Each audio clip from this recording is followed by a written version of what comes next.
Hey everybody, welcome to this week's edition of Title Scoop. So this week we're going to talk about adverse interest.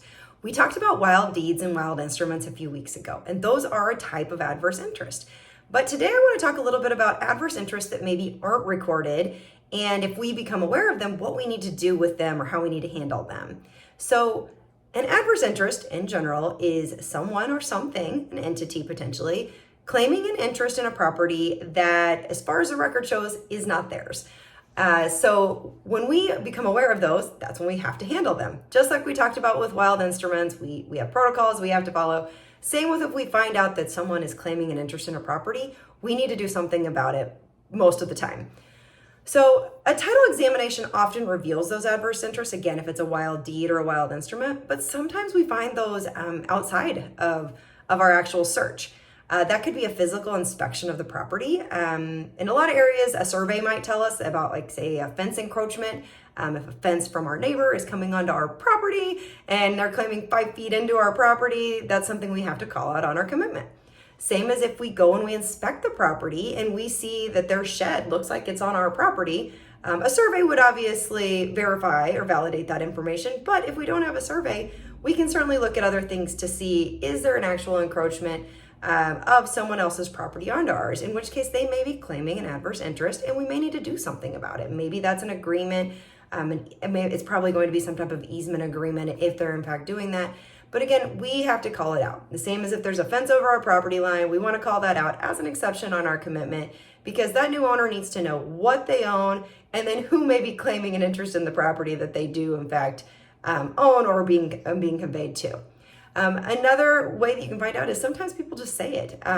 We had a case recently that a farmer owned the land and the adjacent farmer had been farming part of that land for years.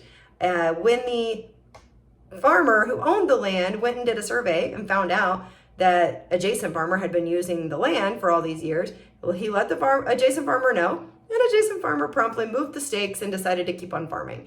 So in that case, we did need to say, hey, new buyer, you need to know about this. We're going to put this as an exception. And we gave them some options of how to handle it. So there's a few ways that you can handle it. One is sometimes these things work themselves out. Sometimes they can do an easement agreement where everybody signs off and says, okay, this person's going to be utilizing for this purpose.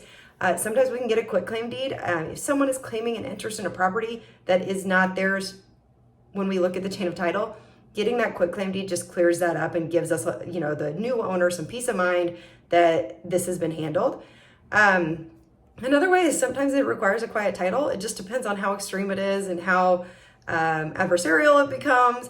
But sometimes a quiet title is going to become necessary if someone is claiming an interest and they continue to fight the owner on it. We might need a quiet title to clear that up. And then the other thing, and this is not the greatest, but sometimes buyers don't care and they say, I'll just deal with it. Sometimes we put it as an exception. So if someone is claiming an interest and we really don't think they own it, but again, they're going to potentially cause an issue going forward, and they're saying, hey, I possess this or I am using this, we want to call that out on our commitment just so everyone is aware, hey, there is someone out there claiming this. So you just say, you can just put it on as an exception. And again, if they want to handle it, we can give them ways to handle it. If not, they're going to take subject to. If it's a cash deal, probably okay.